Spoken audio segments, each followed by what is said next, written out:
Good evening. I'm your host, Chris Lee of Vandy 24/7. And if you're a Vanderbilt basketball fan, you recognize this guy to my right.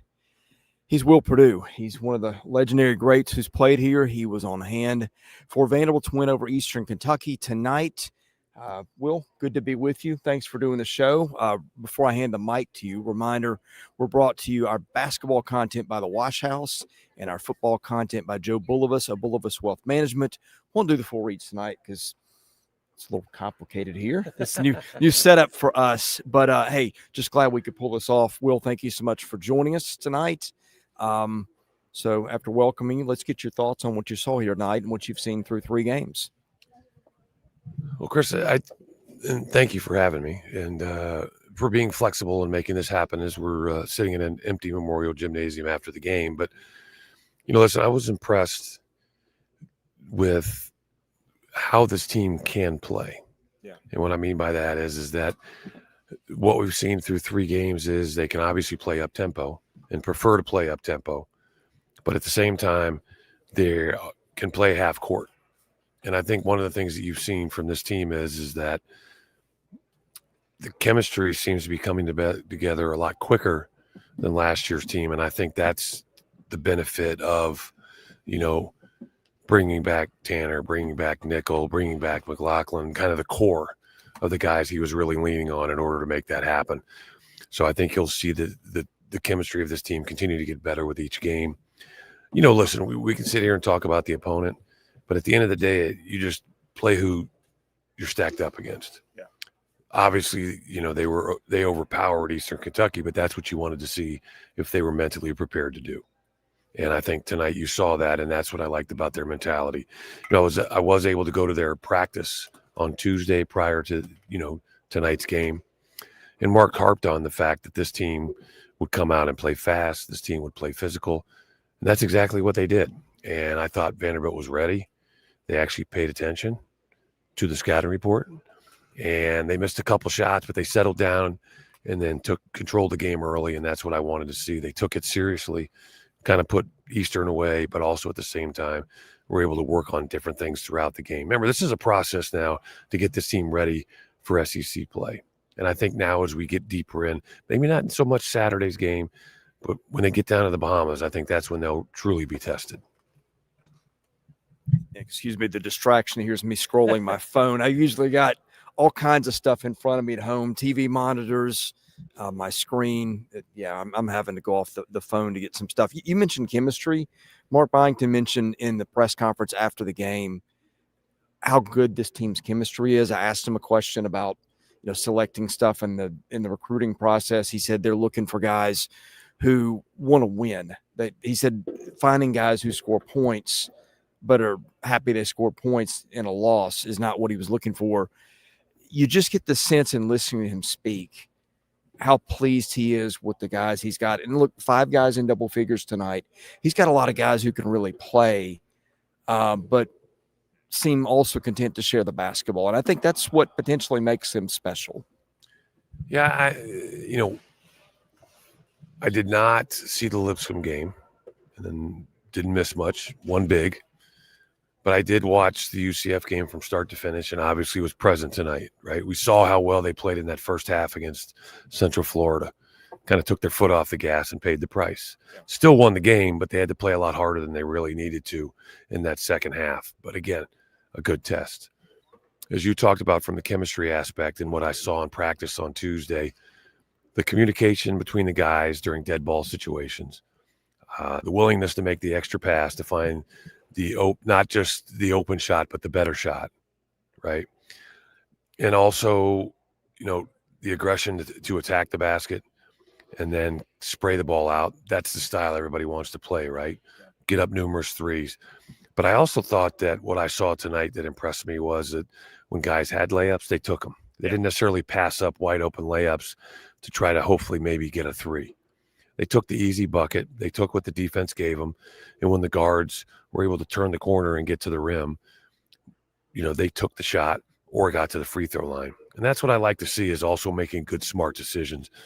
It drives me crazy when you see a lot of these guys, they do all this work to get themselves to the rim, And then all of a sudden, when they're at the rim, they decide, well, maybe I should kick it out for a wide open three. But at the same time, just take the layup, right? Take what you're given, play easy basketball. Don't make things difficult for you. And I think that's one of the things that Mark's, hammered home to these guys about how you play. Make it easy on yourselves. Yes, we're good, but take what's given. Take the easy bucket. Continue to. And the other thing I saw tonight was I really like what they're doing on the defensive end as far as how they communicate, how they talk, amongst themselves. The coaches were yelling about how you're seeing them trying to get over screens and not just settle for switching screens. And I like that philosophy because I think sometimes guys get a little lazy when you try to just switch screens. But when you make that extra effort to try to get over the top, it just makes it that much more difficult for an opponent in their offense to really run and try to get from one side of the floor to the other. Yeah, you mentioned getting to the rim. I think one thing that stood out to me is I thought, like, they had 3-point guards, if you consider Duke Miles one. He's really a combo guard, but they had a brief spell tonight where they were all in there together. You saw Tyler Tanner's dunk in the second half, probably the highlight. Yeah, didn't know he had that in him. The young fellow surprised himself a little bit there. Devin McLaughlin's reaction on that play was priceless. But I thought that Collins was good tonight. You're starting to see what they really saw in him after, maybe didn't see it as much in the opener, but they just, their guards were so good at getting to the racket. And Mark Byington talked after the game in the press conference. He said, I think he said in the UCF game, we were 8 of 12 on threes after we got a guy in the paint and then kicked out. And to me, the versatility of the offense, I'll buy time for you a minute while you're circling or underlining. No, that's okay. We're both doing the same thing. We're both kind of prepping on the fly here. But I thought that really stood out. Like, they could get to the rack for layups. They could kick it out. And man, they just have so many options. They're going to be so hard to defend. Well, even when they go to the bench, I don't think there's a lot of let up after their first 8-9 guys or whatever that number would be. And maybe another one when Nicholson gets back. We'll hit that in a minute, because that is the one thing they're kind of missing is a little bit more defensive presence in the post. Mark did call that out tonight, but yeah, I noticed it too. They're so good at getting to the paint and making stuff happen one way or another. Well, when you look at this roster, I also think this roster this year was put together much better than last year's roster, right? I think Mark and his coaching staff have done an excellent job of identifying the talent that they need to play the system that Mark really wants to play, right? So that makes things a little easier on him. But as you talked about with Frankie Collins, Duke Miles, Tyler Tanner, that is an outstanding 3-guard rotation. But you also talked about he has that luxury to play all 3 of those guys at once if he liked. And now what that does, in my opinion, was you don't have to necessarily have a single ball handler. You have ball handlers, plural, not just a primary ball handler, which then makes it a lot easier to push the ball down the floor, right? And also handle the pressure, because regardless of the score, 92-62, the one thing that you can talk about is that Eastern pushes up the floor. They're aggressive. They press. So that tested these guys about their ability to kind of handle the pressure, handle the ball. I thought occasionally got to get a little loose with it, but it was all said and done. They didn't have too many unforced errors, right? But just the luxury of having that 3-guard lineup. And, to me in this game, 2 guys really stood out. And you talked about it. I thought Duke Miles played really well. Yeah. And the one thing he does, in my opinion, probably better than a lot of people guards his size, is he moves very well without the ball to get himself open. And not only does he get himself open, he gets himself open to where his teammates can find him. It's one thing to get open and stand somewhere where your teammates can't get you the basketball, but communicating with your teammates vocally to let them know where you are so they can get you the pass because you are open is a skill set. But, the guy that probably surprised me the most, because when I saw him in practice, I love how hard he plays, but he played really well, in my opinion, and coming off the bench is Tyler Harris. That's a luxury that Mark has.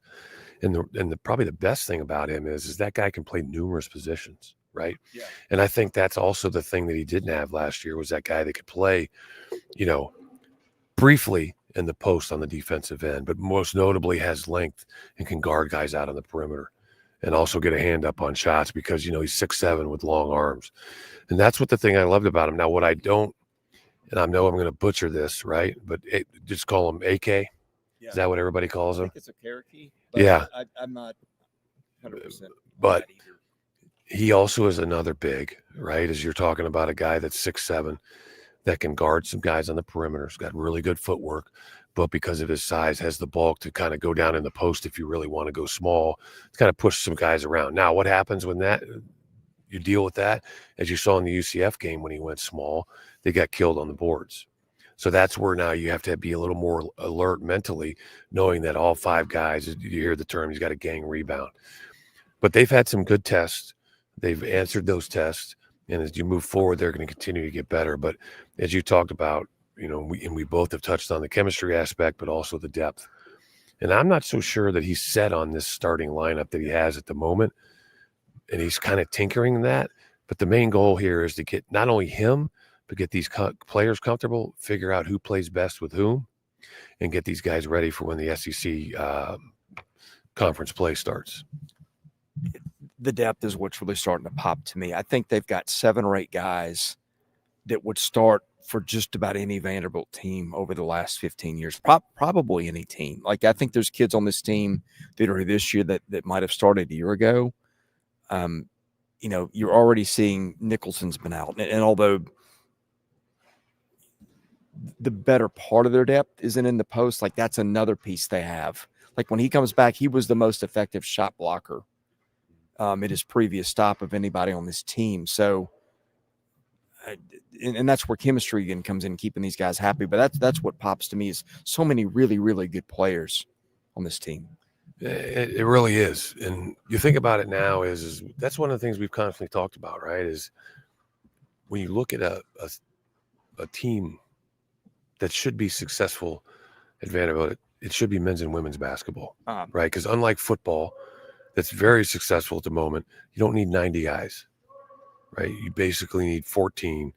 And of those 14, you need three really good guys if you really, truly want to give yourself an honest chance at being a contender. And not just a contender in the SEC, but being a team that maybe somebody looks at as, if they get hot at the right time, can make a run in the NCAA tournament. And I think that's what he does have. Again, it's only the third game. Still got plenty of practice time left, but I also like the organization and the progress that he makes with practice. Mm-hmm. And not only is it Mark, it's also, Rick Ray, John Crimmins, Xavier Joyner, all these guys, Banger and Buckland. They're doing a good job of, and Mark talked about this in the offseason, of now getting these guys and working with them, building them up, making them better, getting them to the next level. When I say the next level is now SEC ready. Yeah. And I know that this team, the league as a whole, I think is better than it was last year, which is like, it's just unheard of. Because as good as the league was last year, I think it is better this year, because not only does Vanderbilt have better players and better depth, but so does Arkansas. Now, I know Kentucky lost last night, but they're better than what they saw in that game there. But, let's go down the road to Knoxville and Tennessee. So, it's going to be exciting once you get to the SEC again, because you can't afford to have an off night. And that's where now you talk about that depth truly comes into play is who's going to be the guy that steps up big on any given night coming off that bench. And now I think they have more talent than they've had in the past, where it's not, kind of like a crapshoot. It's like, hey, we believe that we have guys coming off the bench, as you talked about, that could possibly start in other schools, but we're fortunate enough to have them here. So we know if we have a guy that's getting some foul trouble, like Nick will pick up his third foul. It's not really concerning against Eastern Kentucky, but if that happens against Tennessee or Alabama or Arkansas or Kentucky, that's a worry. But now not as much because of the depth that they have and the talent that they have coming off the bench.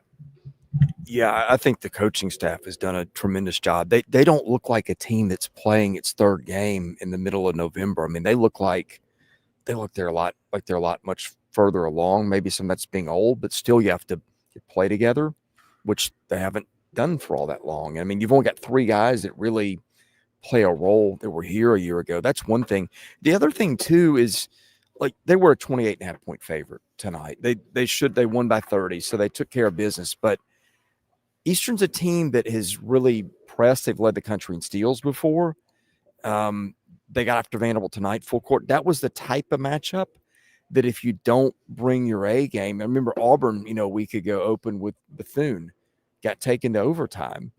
And this was the type of opponent that, had they not come focused and sharp, could have looked a little different in the second half. Well, they could have made things a lot harder for themselves when it was really unnecessary, because that was the added drama in the second half of that UCF game. So I think they learned from that lesson. But I think one of the things that we need to focus on with this team, because this team is under some scrutiny, under some pressure, because of what Mark was able to do last year with that team, meaning he was in a position to where he took that his first year at Vanderbilt. He basically turned the program around through the portal and got to the NCAA tournament. So again, you have that expectation hanging over these guys' heads. But I think one thing that sometimes doesn't necessarily show up in the box score, and we talk about, is chemistry, but also it's the ability of guys to kind of get along and respect one another. You don't necessarily have to like, a teammate per se, like personally, like, I don't really hang out with that guy. That's okay. But if you have the respect because you understand what that player's skill set is and you respect that. And I think these guys, and this is the hard sell for a coach like, Byington, especially these days with the transfer portal, right? You can sometimes go get a very talented team, but yet when the team doesn't fit together, you're not going to get the desired results, right? And I think maybe there might have been a little bit of that last year. It just, you had a lot of talent, but just the pieces didn't stick together. It's like a game of Tetris, right? You just couldn't quite figure out the equation because you just don't have a lot of time. But I think they've also done a better job when they went out and recruited these guys out of the portal. Took a little more time to get to know who these players were. Learn a little bit more about their personality, their beliefs, what they like, what they dislike, to see if they would fit a little better. Now, that being said, also a little more talented. But I think one of the things that we haven't even mentioned now, we mentioned Tyler about being part of that guard lineup, but also his significant improvement, I think, is indicative of how much work the coaches have put in with these guys to coach them up, right? And that's the other thing that Mark talked about over the summer when they brought in Nicholson, from Jacksonville State.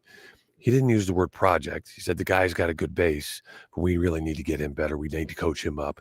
And this is a guy that we're hoping in the second half of the SEC season can adapt to the speed and the pace of the SEC conference and be able to make that step. I don't want to say, again, I'm using the word project from an aspect of he's already an established player at Jacksonville State, but not in SEC play. It's gonna be a little punch in the gut. But the question is how quickly can he adapt? And as Mark talked about, as they continue to coach him up and work with him in practice, I know he's been injured. I came to practice on Tuesday. Unfortunately, he had to do a lot of his stuff on his own on the side, but he is putting in the time and he is putting the effort, doing what he can do because of the injury. So the sooner the better as far as getting him back. But it's more about what can he do in the second half of that SEC season to help them kind of lock down the paint and protect the rim. Yeah, I remember you and I talked, I think before last season, and like one thing that really impressed me about Mark was they got after it. They didn't say, "Hey, we've been crappy for a few years." He said, "No, we're going to win now," and they got to the NCAA tournament. I mean, last year was a very successful season, but I think there was also, you and I talked before the season, an aspect to last year where they had to take guys that had talent. Whether or not the chemistry all worked together was going to be a question. And I think that there were some, not naming names, I think people could guess. There was a me guy or two on last year's team. I don't think that comes as any surprise to people that watch the games, but I don't sense that with this roster. And they're 3-0. Everybody's happy. They have 3 pretty lopsided wins. And so let's time will tell, right? I don't want to jump the gun, but that stands out to me as like, okay, that's a thing that because you had success in year one, you had proof of concept that this is a fun offense to play in. Maybe you could be a little more picky and choosy with not just taking talented guys, but guys that fit what you were looking for with the chemistry thing. Yeah, but also by winning last year and getting to the tournament, they can be a little more picky. Because the caliber guy you can go after. That is correct. And, people like and see what Mark does. And now all of a sudden they're like, hey, that Vanderbilt, I'd like to go play in that system. they're now winning again. This is what it's about. I understand it was 1 year, but that's the expectations. But from a chemistry standpoint, but also the other thing that we're not talking about is leadership. Probably the most impressive thing I saw once the game was kind of in hand, and you saw that, Jaden Leverett, the young center that they got out of high school, the 6'11" kid, he's got a great body. Yes. He's raw, right? I kind of joke sometimes when you see guys like that, they're kind of like a giraffe on ice skates, right? But Not knowing that you know anything about that, right? That's correct. Right. I've been there, done that. But what I loved, though, was there was an incident on the offensive end where he didn't really make a mistake, but something happened and the ball went out of bounds. The Commodores maintained possession. But what I like is when Frankie Collins went over to him and talked to him and said something to him and tapped him on the chest. And I was fortunate enough that I was in a really good seat tonight and I could kind of hear what they were talking about. He was giving him positive feedback, talking about, hey, watch the ball into your hands, slow down, don't be in such a hurry. But just, talking, the game's out of hand. He couldn't have said anything. Yeah. They could have joked about it and given him a hard time. But it was also the recognition of Frankie Collins that, hey, why, Jaden's out there. Let's get him the necessary work that he needs, but also to make sure he takes his time seriously to get in there and get some experience. And I love to see that because, again, I don't want to say last year's team was missing some leadership, but I also think this team already, as you talked about, they look really good for only playing 3 games. Yeah. And I know you were able to bring these guys in and get them on campus this summer, but I think they made good use of their practice time this summer. And these guys have a genuine like for one another as far as how you see them communicate. Like the practice was over here at Memorial, so they had to walk over from Huber, right? But you see them walking over together. They're laughing, they're joking, and they've got to go on the road one time. But also, I think one of the things that Mark really did that nobody's talking about, he did some team bonding stuff with this group. And I forget where they went this summer. But Vegas, my guy Robert Sampson's whispering in my ear when they went to Vegas, just something little like when they were together, he made them put their phones down and spend time together, right? They weren't allowed to just hang out in their rooms and play video games and talk on the phone. He made them do stuff together so they would get to know each other, right? He forced them to spend time together. And I think that's really important, in this day and age because of, electronics. A lot of kids don't do that. Their form of communication is while they're playing video games, right?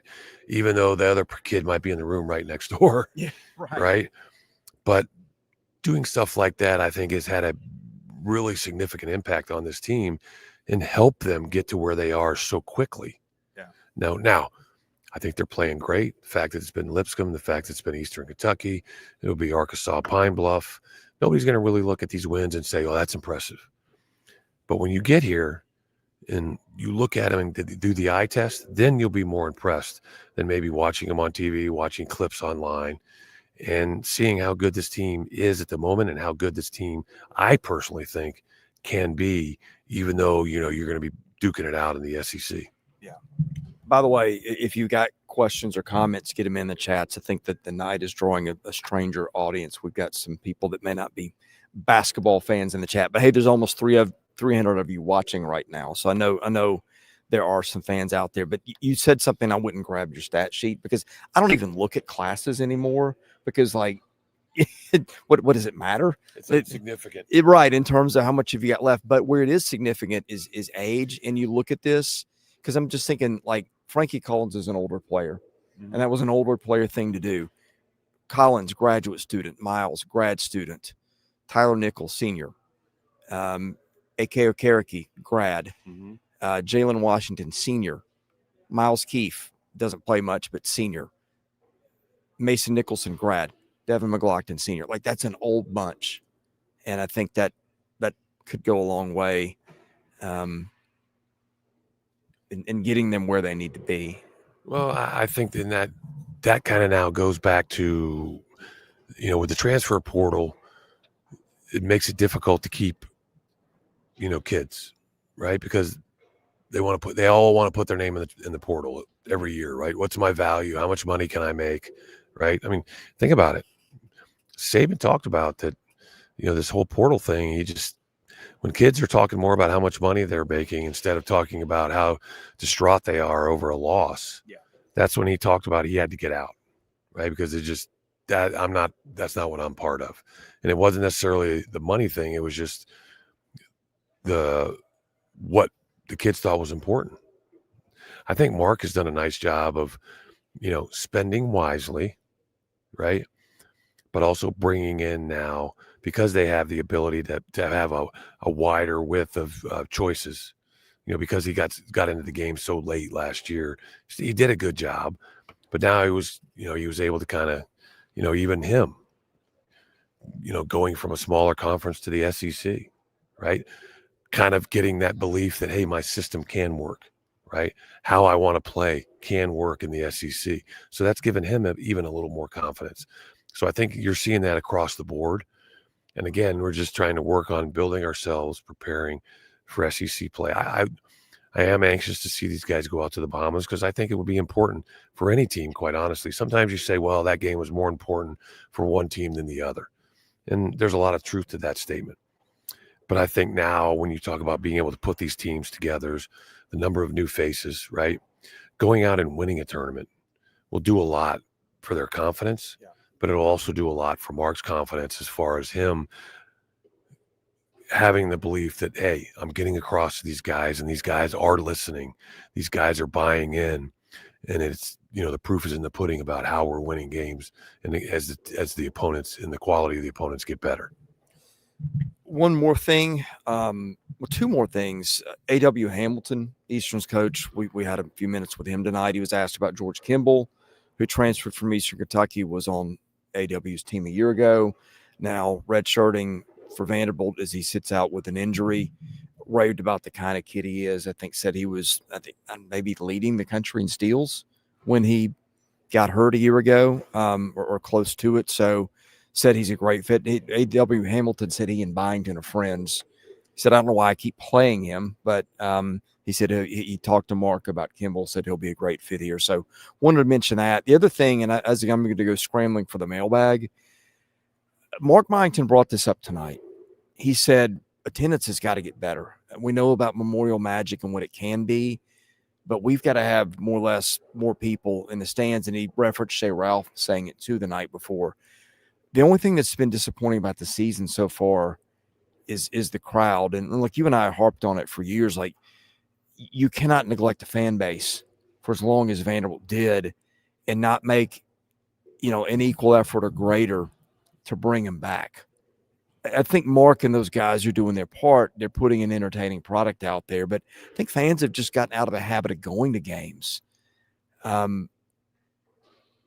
What do you do to build that back other than what the team can do? And while you're doing that, I'm going to look up the mailbag and pick out a few questions for us to get to.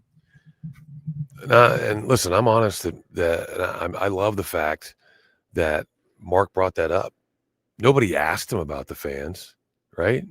Because you were at the press conference. He brought that up, and rightfully so. I mean, when I walked in tonight, like I said, I was fortunate enough to have some really good seats, but I was just really disappointed in the attendance. Again, you could talk about, well, it was just Eastern, but that's not the point. You're not coming for the opponent. You're coming for this team. And I understand that there is some validity to the fact that, because of the amount of turnover, it's hard to just, align with these guys. Well, how about you take some time to show up at the games and try to get a chance to know these guys? Because, I love the product that they put on the floor, right? And then when the game is over, the students that did come probably was more disappointed in the student section than anything. Yeah. Because all they got to do is walk across the street and the ticket's free. Yeah. Right? So it's a Wednesday night. Listen, I used to go to Vanderbilt. Things don't start happening until Thursday night. You would have at a game like this when you played 12, 13,000 maybe? Yeah, but that was also, but all the groundwork that CM laid. Right. Think about when I got here as a freshman, we were a 500 team. But yet, as you pointed out, we were playing in front of, it was sold out a lot of times. Right? So these kids put in the effort and they work hard. So I think that there's what Mark complained about is valid, right? You need to get out here and support this team. This is a really good team. Yeah. And I understand everybody will start coming when it's SEC turn play time and the quality of the opponent gets better. But this is an opportunity for you to come out and see this team. What I loved is at the end of the game, after this team walked through the student section of the students that were here and slapped five with everybody, they went down. Mark talked to them. And then these kids came up and they signed autographs for all these kids that were waited for them over by the tunnel, right? You didn't used to see that. But that's even this team trying to go the extra effort and reward those that did come. And the kids that are here, they were signing basketballs, jerseys, hats. They could have just gone out the back exit and gone home. But they wanted to reward those that did come. So I implore you, Marcus did it in his press conference. Start showing up for these kids. They deserve it. I think you'll enjoy the product. You'll get to know this team, and you'll feel a lot more comfortable about how successful this team is going to be once they do start SEC play in January. I'm going to get into the mailbag, which is presented by our friends at Sutherland and Belk. And I think we've hit some of the content in the questions, so I'll pick out the ones where you've not done that. Go Doors 1995 said it was cool seeing you in the stands tonight, by the way. Okay, Door 1997, obviously our competition level has not been great, but our team looks incredible against them. Is it fool's gold, or can this be a special team? I don't, first of all, I don't think it's fool's gold. So I appreciate the question. When I hear the term special, I think about a team that's, Final Four quality. That's what I determine as special. I think this team has the talent to get to that point. Okay. And as he talks about, it's Lipscomb, UCF, before it's all said and done, depending on how they play in the Big 12, could end up being a quad one win by the end of the year. It's not right now, but it could be, right? So that's kind of a wait and see. But when you play Lipscomb, you're supposed to do what you do, bury them. When you play Eastern Kentucky, you're supposed to do what you do, win by 30. Because you said that the spread was 28.5. Mm-hmm. So I think this team is very talented. I do not think it's fool's gold. I think this team is going to do more than just compete. Even though they made the NCAA tournament last year, Mark wasn't happy. He thought he talked to me about how he thought he could have done a better job, right? So he learned a lot off of last year that I think he's implementing this year. But because of the chemistry factor that we talked about earlier in the podcast, because of the care factor of this group of kids, because of the unselfishness of this group, and I think them understanding the definition of sacrifice. I'll give up a few more points or assists or rebounds. I'll do a better job on defense to help my friends so they know they can trust me and I have their back. That this team will be able to have the ability to be special, okay? If this team goes to the NCAA tournament and then loses in the first round, I'm going to be very disappointed because they have too much talent to only go that far. I truly do believe that. Like I said, I came to practice. I saw how hard they work. They take pride in their work. I saw how competitive they were the day before a game. They weren't just going through the motions. Now, I know they kind of got knocked back on their feet a little bit because of the aggression and the intensity at which Eastern played, but they adapted quickly, right? And then to take this full circle, love how they came out against UCF. They took them seriously. They were ready to play, specifically on the road, and knocked them back, right? You always want a team to be the team that, gives the first punch, knocks their opponent back, forces them to react. In my opinion, they've done that in 2 of the 3, but in the third one tonight, they adapted quickly, right? Knocked down some shots. But at the end of the day, as we talk about, threes are such a big part of the game, but I love the fact that they didn't settle for threes tonight. The threes they took, I thought, were threes that came from initially was a good look to a better look. And they did a nice job. What did they end up shooting? 38% from 3. At one point, they were shooting almost 50%, but I think that they shot 38%. And I think that's kind of where this team's going to be, right? And what I also like is that this team and the guys that did return addressed their weaknesses. Tyler Nickel has addressed being more consistent. I think he started out more consistent than last year. So, they've checked all the boxes early. It's just that taking those baby steps of getting better every night. right, let's find the next one here.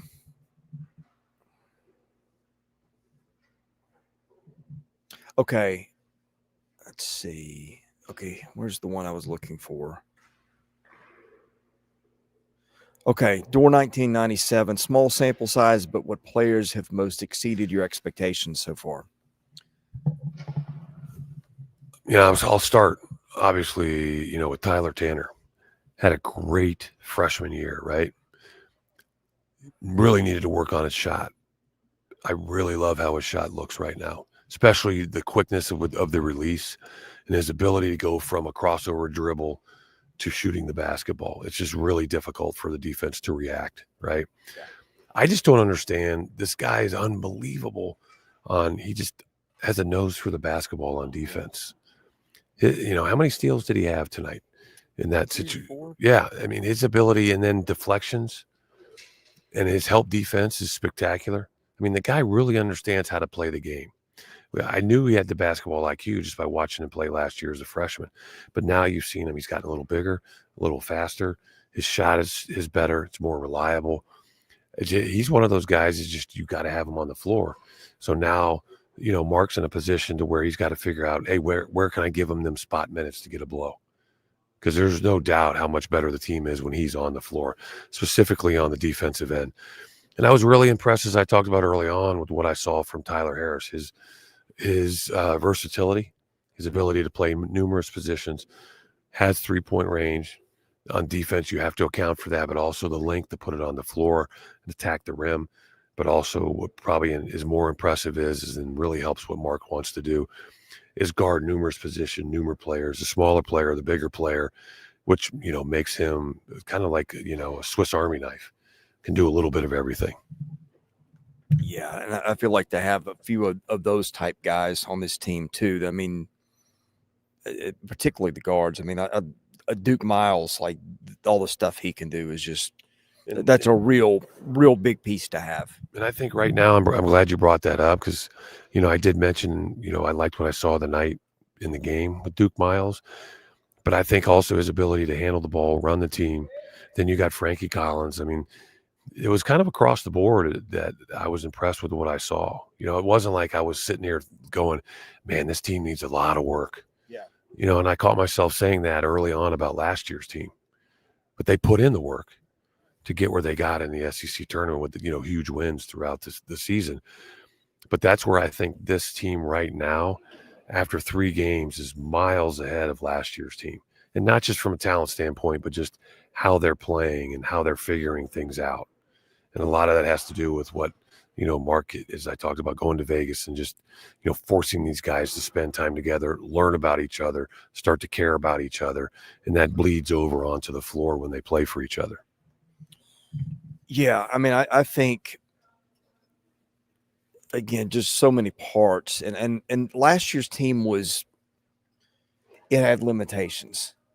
And I think they got, in the end, the most out of it that they could for the most part. Like I thought when they saw St. Mary's, it's like, that's not the greatest matchup for them. And they held in and they led it for most of the game. And then the dam kind of burst and there wasn't much they could do about it. Especially I think there was some foul trouble. And I think this is what sets this question up because I think this is the $1 million question. Open Doors 5, how will the squad size up against SEC level big men? I mean, that is my only just glaring concern at this point. I'm sure there will be more, but that's the one that, I would name 10 times before I could find the next one on the list. And that's always going to be a question because big men have a tendency to mature and adapt slower than guards. Okay. But the one thing that I do like is, Jalen Washington tonight didn't have the best game, but I like his athleticism. I like his size. I like his ability to run the floor. I thought he played really well in the UCF game. I think they're going to be leaning on him heavily. Like I said, it's, like you talked about, Nicholson's hurt, right? He's 6'10", 280. He's that girth that you need to kind of clog up the lane. But again, we got to be patient with him and give him some time because I think what you're going to see with him is he can have a good game, but he may not be able to follow up that good game with another good game, right? It may be good game, not as good as the last game, but then another good game as he comes and tries to figure it out, because he's gonna have to get quicker as far as with his footwork. And that's what I was talking about. You're going to lean heavily on Jalen Washington. But again, Okirky, however you say his name, and I apologize for butchering it, he's going to be important too. He might have to play a little undersized at times, but I think he has the body and the strength in order to do that. And again, McLaughlin, he's going to be so important on the boards. I think it was the Auburn game I came to last year where he dominated, and that might have been his best game of the season. But we're going to need more from him, like that Auburn game last year, consistently, in my opinion, for this team to really reach, the level of expectations that they have for themselves, but a lot of the fans have for them as well. And I think they can get there.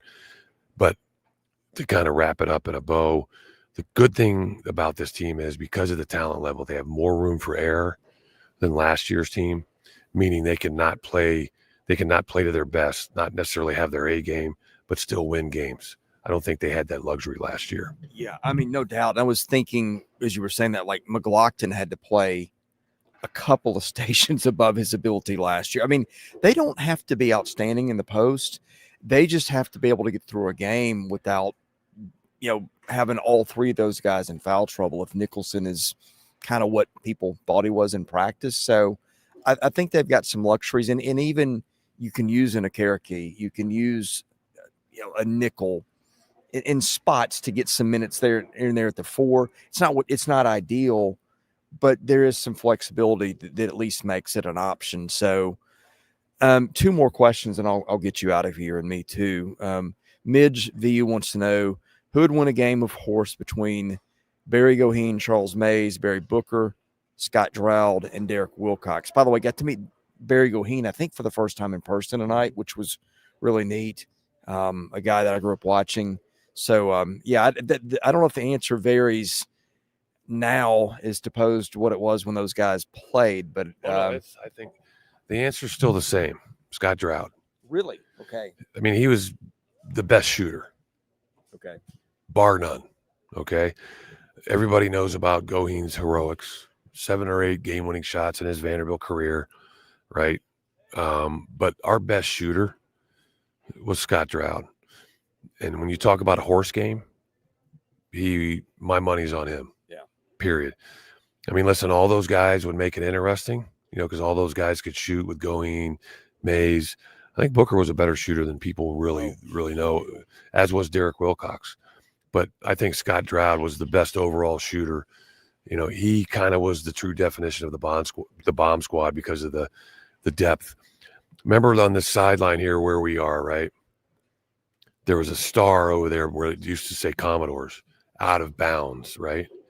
Droud could stand, and that's, 30 feet? Droud could stand on that star that was out of bounds, and I'd sit here and watch him make 10 in a row, right? And with ease. You got to remember that guy led the state of Kentucky in scoring 2 years in a row, right? It's just, that's how good of a shooter he was. Yeah. Those other guys, other than Wilcox, were all a few inches taller, which in horse, nobody's guarding you. So I didn't really think about that element, but that makes sense now. Last one, Vandy fan 1233.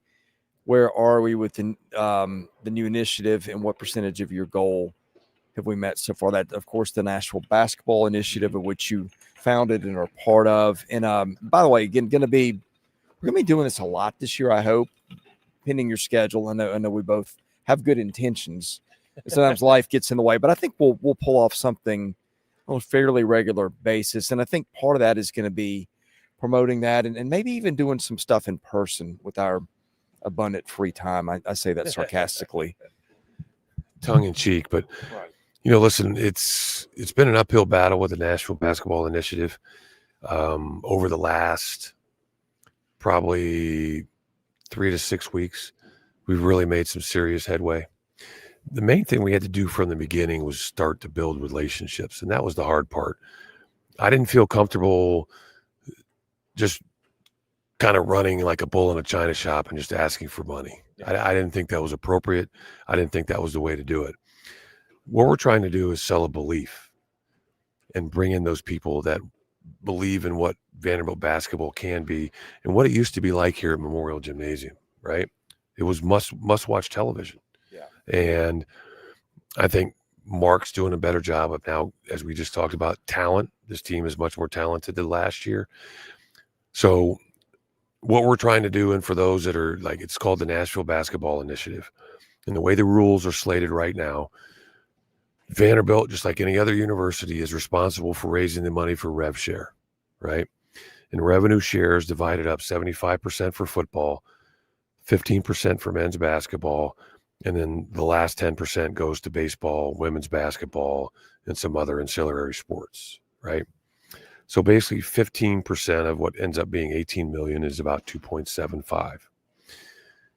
Give or take, this year's team probably has, I don't know. I mean, I don't know exactly, honestly, but it's somewhere between 6 and 8 million, right, for the payroll for this team. And there's probably going to be a little bit of a decrease, but the average team in the SEC is anywhere between 6 and 10. And I think people will be surprised how many teams are actually at the 10 million mark, right? So Vanderbilt's respectable, but we got to do better, and that's what the Nashville Basketball Initiative is about. Is the school now is responsible for revenue share, but anything above and beyond that 2.7 has to be a third-party initiative, and that's what the National Basketball Initiative is a third-party initiative. We now have people standing up that are comfortable with what we're doing. They understand what we're doing. They like what Mark is doing.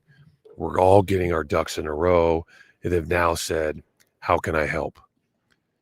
What do you need me to do? Obviously, we're talking about financial commitment, but now we also have a better network of individuals and businesses now that are learning about what we're doing. And now we're starting getting a return on our investment. Honestly, it's hard for me to say where we are because I really have not put a ceiling on this whatsoever. Yeah. I have a goal of being able to help Mark make that difference up over and beyond 2.7. So is that 2.3 to get him to 5, 3.3 to get him to 6? Depends on what he needs and what he has access to, right? So I can't sit here and say we're 20% of the way, we're 5% of the way, we're 50% of the way. We're now finally in the stage where we're starting to reach out and ask people to donate. We were more concerned about cultivating relationships first and foremost, making friendships with businesses, individuals. But the biggest thing we've done now is gone out in the community now and I think we all can admit there's a lot of money in Nashville. Yes. But finding the best way to make that money last, but also develop those relationships that will last and find those individuals that are passionate about Vanderbilt and Vanderbilt athletics as well. In this case, specifically basketball. And now we're doing that and we're hitting those targets. Yeah. And like you haven't taken a penny from it. I'm not taking a penny to help you with this, but I was just excited because it's been interesting for me, growing up and watching you play and people and then you get to meet people and like you and I've got to be friends and you really find out that all that stuff aside, you like a lot of the people that you get to meet and know later.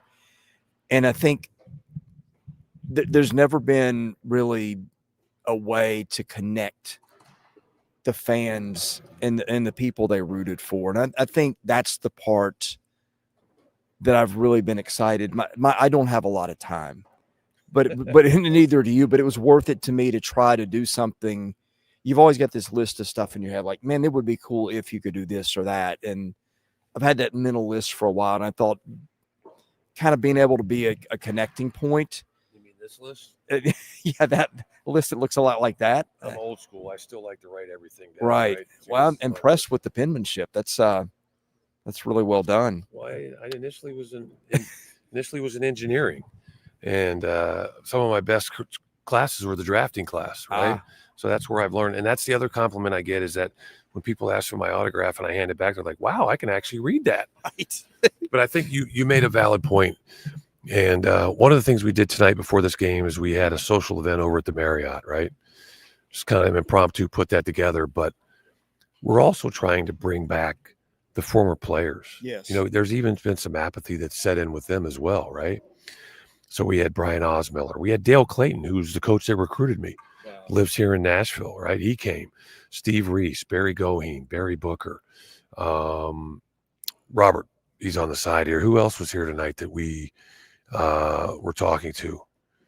I mean, we had a good turnout of former players that were at the game that we got together beforehand, but also, made it a point to talk to them as well to kind of get this thing going and rolling and put everything in a position to make this happen.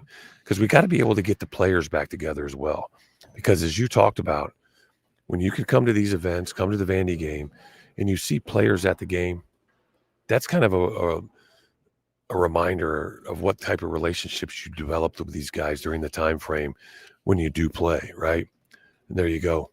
Also, Mike Rhodes, I forgot about that. But also, even we have some managers that were here tonight. So it's just, we're trying to bring them back into the fold as well. It's just not like, hey, we're out there talking to the alumni, asking for money.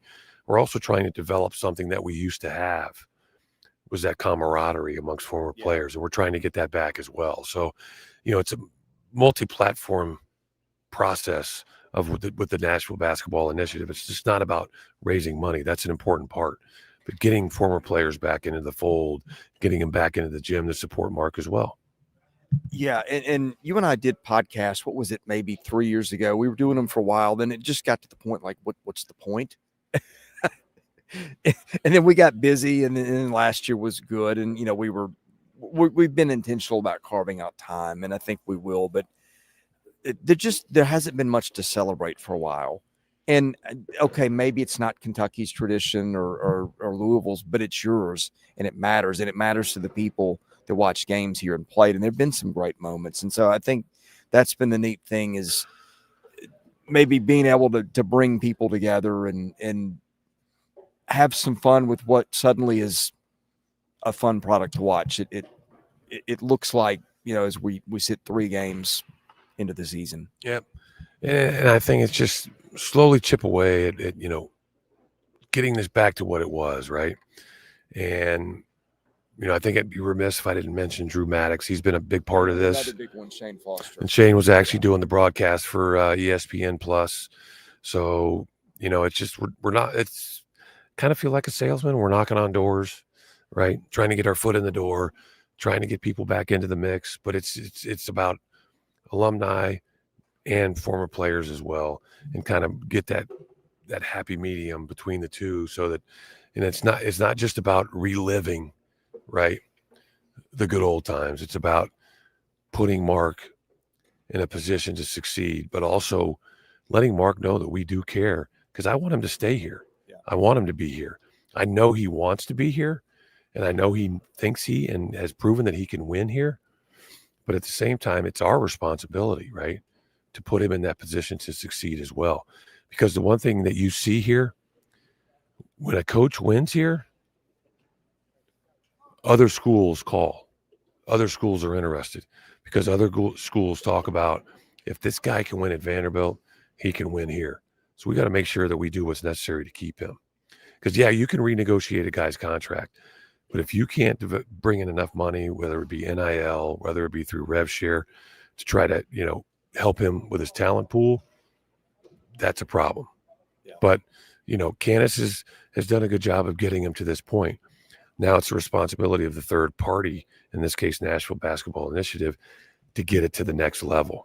And I also want to think, we've even got some board members that understand the third party initiative and what the responsibilities are, and how whether the school likes it or not, they need us, right? Yeah, and you don't mean my message board. You mean board of trust, just to be correct. clear. And when I say board, it has a particular meaning on this show. Robert is furiously scribbling notes. Drew Maddox was worth a mention. We didn't get there. He was out of town. Drew used to do some stuff with us too. So maybe we can bring that back. But they're cleaning up the gym. We probably need to get home. They want us to. Yeah, I think they do, which we need to anyway. But one thing on the also, you got to understand something. 10:30 is late for me. Well, me too. And I'll be up in the morning getting breakfast at 6 and packing school lunches for kids. But it was worth it to do this tonight. It's a rough job. Oh, and it's terrible.